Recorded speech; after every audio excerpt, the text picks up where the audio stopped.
हिमाचल प्रदेश के कांगड़ा जिले में एक छोटा सा गांव था आलमपुर। उस गांव के लोग आपस में बड़े ही मिलजुल कर और प्रेम भाव से रहते थे। आलमपुर गांव भले ही छोटा और पिछड़ा हुआ था, लेकिन वहां के लोग हमेशा खुश रहते। आलमपुर गांव सबसे ज्यादा रुई की खेती के लिए मशहूर था। यहाँ के ज्यादातर किसान रुई की खेती करते थे।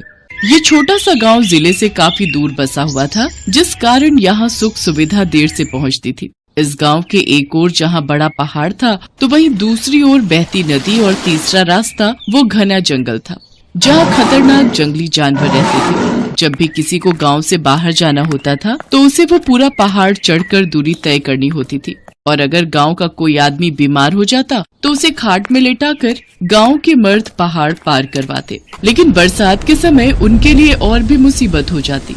जब एक ओर पहाड़ से पत्थर गिरते, तो दूसरी तरफ नदी अपने उफान पर रहती। एक रोज चिरायू अपनी माँ से बोलता है, माँ, आज मेरा स्कूल जाना जरूरी है, मुझे अपनी किताबें लेने जाना है।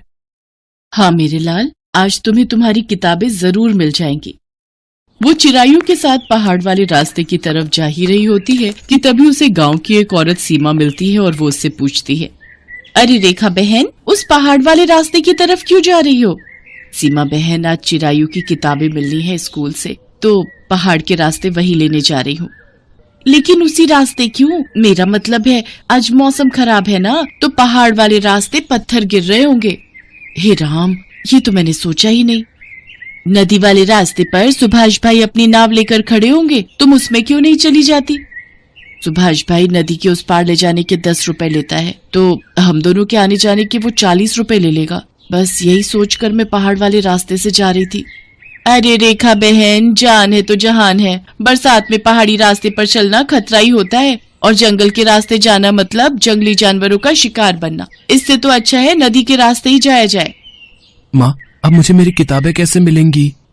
आज मैं तुम्हारी किताबें ला कर ही रहूंगी।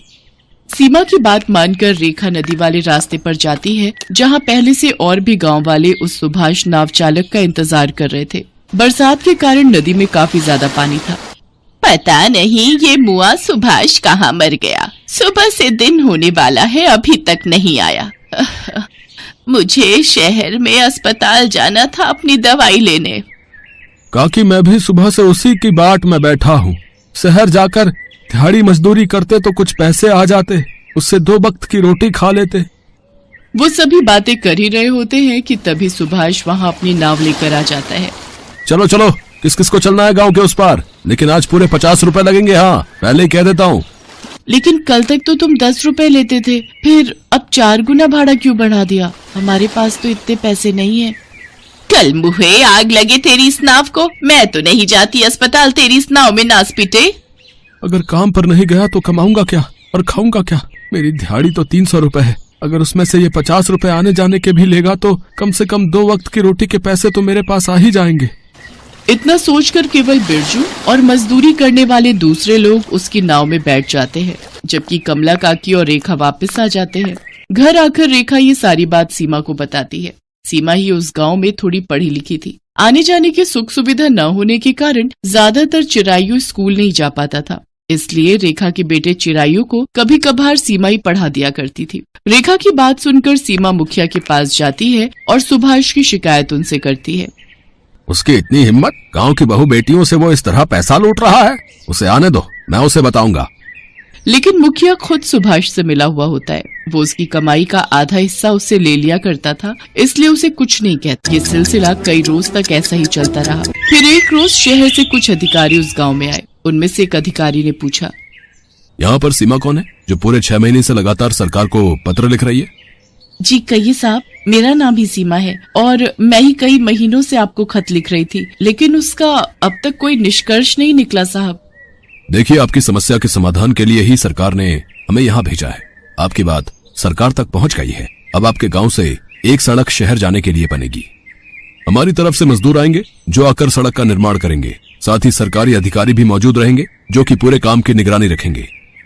जहाँ ये बात सुनकर गांव के सभी लोग खुश थे, तो वहीं दूसरी ओर मुखिया और सुभाष का चेहरा मुरझा जाता है। अब क्या करें मुखिया जी? अगर इस गांव में सड़क बन गई तो फिर मेरी रोजी रोटी पर पानी फिर जाएगा। तुमसे ज्यादा तो मैं परेशान हूँ। अब कुछ तो हमें सोचना ही होगा। वैसे एक तरीका है। वो क्या मुखिया जी? एक बार इस सड़क को बन जाने दो, फिर उसे हम बम से उड़ा देंगे। लेकिन हम बम कहां से लाएंगे? शहर में मेरा एक दोस्त रहता है, मैं तुम्हें उसका पता दूंगा। उससे तुम जाकर कहना कि मैंने तुम्हें भेजा है, वो तुम्हें बम दे देगा। उधर गांव में सड़क बनने से चिरायू बहुत खुश था। माँ, अपने गांव में सड़क बन जाने से क्या होगा? बेटा, सड़क बनने के बाद तुम हर रोज स्कूल आ जा सकोगे, और वो भी बिल्कुल सही समय पर। ये अब मैं भी रोज स्कूल जाऊंगा। पहाड़ काटकर सड़क का निर्माण कार्य शुरू हुआ। सड़क का काम जोरों शोरों से चलने लगा। दिन रात गांव वाले और सरकारी कर्मचारी सड़क बनाने में जुट गए और आखिरकार सड़क का निर्माण कार्य पूरा हुआ। अगले दिन सड़क का उद्घाटन होना था, लेकिन उससे पहले ही एक रात सुभाष ने शहर से बम लाकर उस सड़क में फिट कर दिया और रात को सभी गांव वालों के सो जाने पर मुखिया ने रिमोट का बटन दबा दिया। लेकिन बम सही तरीके से नहीं लगा था, जिसकी वजह से सड़क का आधा हिस्सा ही टूटता है। हे राम, ये तो आधी सड़क ही टूटी है मुखिया जी। बात तो मेरे भी कुछ समझ नहीं आई। अच्छा, एक काम कर, अपने खेतों में जो रुई की बोरियां भरकर रखी हैं, उन्हें इस सड़क पर बिछा दे और उसे अच्छे से ढक दे। रात भर सुभाष ने उस सड़क को अच्छे से रुई से ढक दिया। उसे देखकर बिल्कुल भी पता नहीं चल रहा था कि सड़क टूटी भी है या नहीं। अगले दिन सुबह गांव के सभी लोग सड़क उद्घाटन के लिए इकट्ठा हो गए। तभी चिरायू ने कहा, ये अब तो मैं रोज इस सड़क पर खेलूंगा। और माँ, तुम मुझे शहर से साइकिल दिलाकर लाना। मैं रोज इस नई सड़क पर साइकिल चलाऊंगा और अब सबसे पहले मैं इस सड़क देवी की पूजा करूंगा। हाँ हाँ मेरे बच्चे। चिरायू धूप, दिया और प्रसाद लेकर सड़क के बीचों बीच गया और उसने जैसे ही वहाँ दिया जलाया, रुई ने झट से आग पकड़ ली और देखते ही देखते चिरायू के चारों तरफ आग लग गई। माँ बचाओ। तभी वहाँ सड़क देवी प्रकट हुई और उसने चिरायू को सही सलामत आग से बाहर निकाला। इन सब के पीछे उस घूसखोर मुखिया और नाव चालक सुभाष का ही काम है। वो दोनों मिलकर ही नाव का किराया बढ़ाकर तुम भोले भाले गांव वालों को लूटते हैं। वो दोनों कभी नहीं चाहते थे कि इस गांव में सड़क बने। आपने मेरे बच्चे को बचा लिया। मैं आपकी हमेशा आभारी रहूंगी सड़क देवी। इन सब में तुम्हारी और इस बच्चे की कोई गलती नहीं है, इसलिए मैं तुम सबको वरदान देती हूँ कि ये रुई की सड़क अब असली की हो जाएगी और कोई भी व्यक्ति अब इस रुई की वजह से परेशानी में नहीं आएगा। ये अब सचमुच की मजबूत रुई की सड़क बन जाएगी। इसमें कितने भी भारी से भारी वाहन आ जा सकेंगे। ये गांव जो पहले ही अपनी रुई की खेती के लिए मशहूर था, अब ये गांव रुई की सड़क के नाम से भी प्रसिद्ध होगा। इसके बाद सभी गांव वालों ने मुखिया और सुभाष को पुलिस के हवाले कर दिया। अब उस गांव तक बस रिक्शा चलने लगे। लोगों को शहर पहुंचने में जहां 2 घंटे लगते थे, अब उन्हें केवल 30 मिनट का ही समय लगता था। अब चिरायू हर रोज स्कूल जाने लगा। धीरे धीरे उस गांव में रुई की सड़क देखने के लिए भारी मात्रा में टूरिस्ट आने लगे, जिससे गांव में ही रोजगार बढ़ने लगे। अब आलमपुर गांव में सभी खुशहाल जीवन व्यतीत करने लगे। धौलपुर गांव में पिछले 2 साल से बारिश नहीं हुई थी। गांव के सभी लोग परेशान थे। सब तरफ सूखा पड़ा हुआ था। गांव की औरतों को गांव से दूर पानी भरने जाना पड़ता था।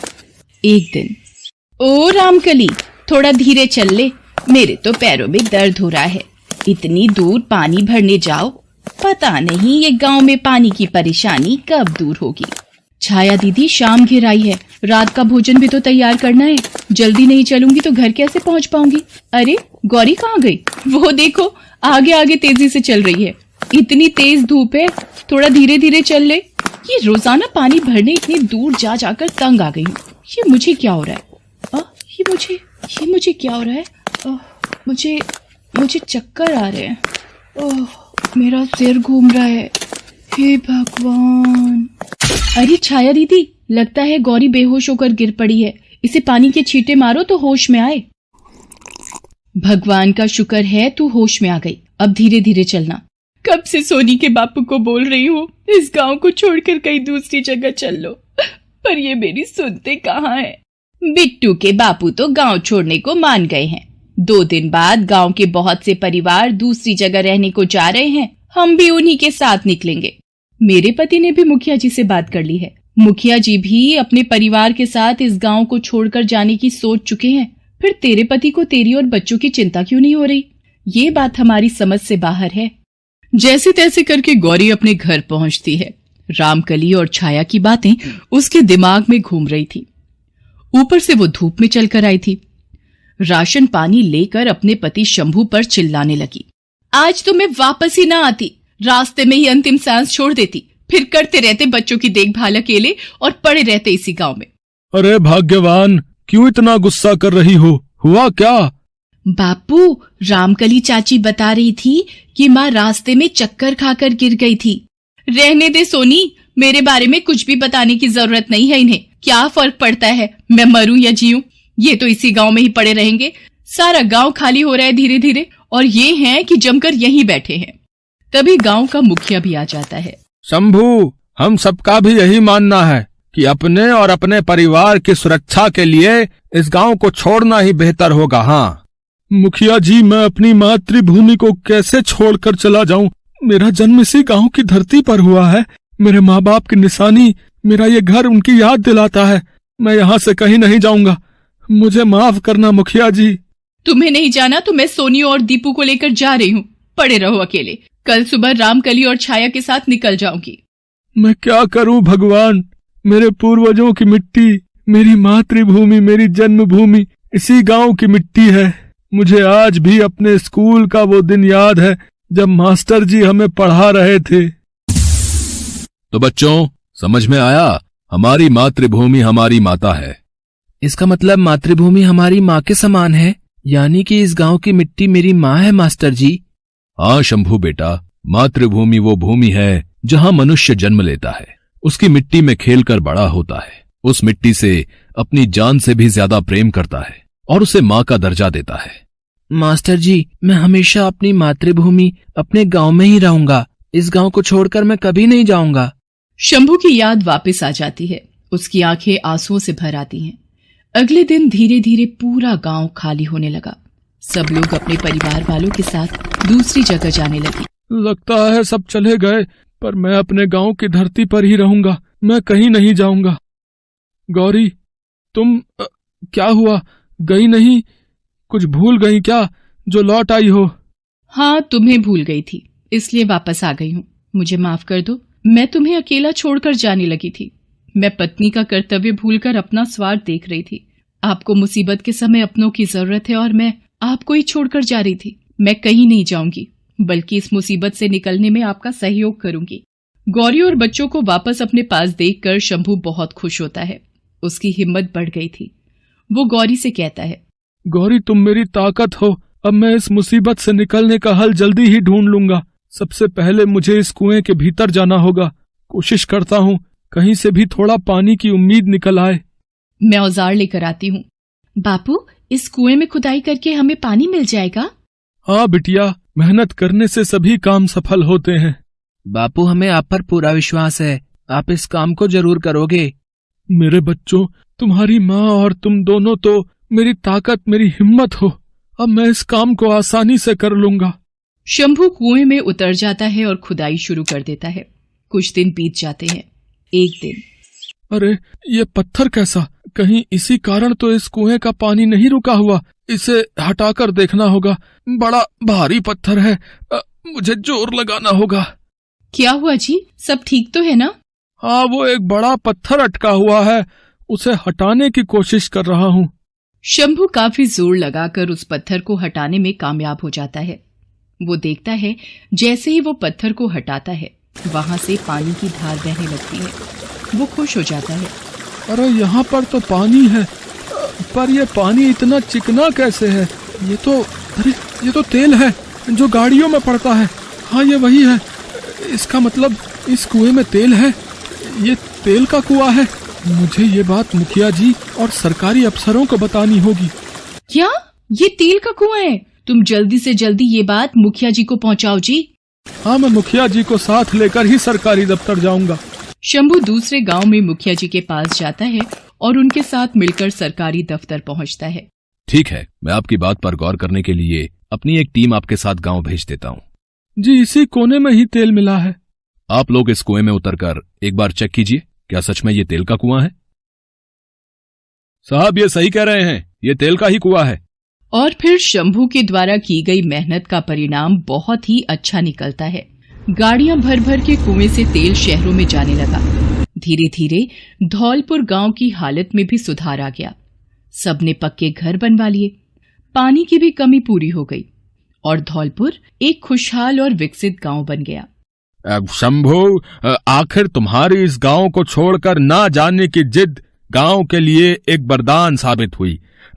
हम सब गांव वालों को तुम पर गर्व है। हाँ, तुमने गांव के विकास के लिए बहुत ही बड़ा योगदान दिया है और अपनी जान की परवाह किए बिना तुम इस गांव की सेवा में डटकर लगे रहे। शंभू, तुम्हें पता है, मैं इसी साल मुखिया के पद से सेवानिवृत्त हो रहा हूँ। मैं और सभी गांव वाले चाहते हैं कि तुम गांव के नए मुखिया के पद पर नियुक्त हो। अब इस गांव को तुम्हारे जैसे सच्चे मातृभक्तों की ही आवश्यकता है। हाँ। शंभू को धौलपुर गांव का नया मुखिया नियुक्त किया जाता है। शंभू के प्रयास से धीरे धीरे धौलपुर गांव एक प्रगतिशील गांव में तब्दील हो जाता है।